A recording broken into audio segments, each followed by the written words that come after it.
பழனிக்கு கோபம் கொண்டு பார்ப்புகழும் பழனியிலே ஆண்டியன கோலம் கொண்டவன்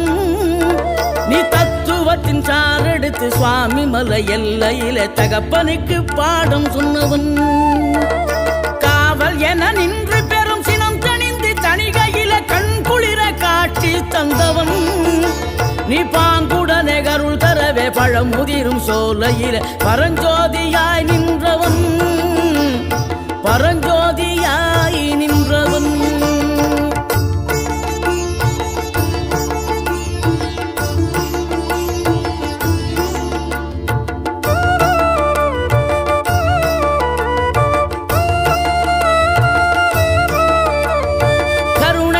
கமழும் அந்த அருணகிரி தமிழில் மனம் மகிழ்ந்தாடி நின்ற முருகன் கிழவி இவள் புலமை கண்டு அழகு மிகும் குழந்தை என மகிழேறி வந்த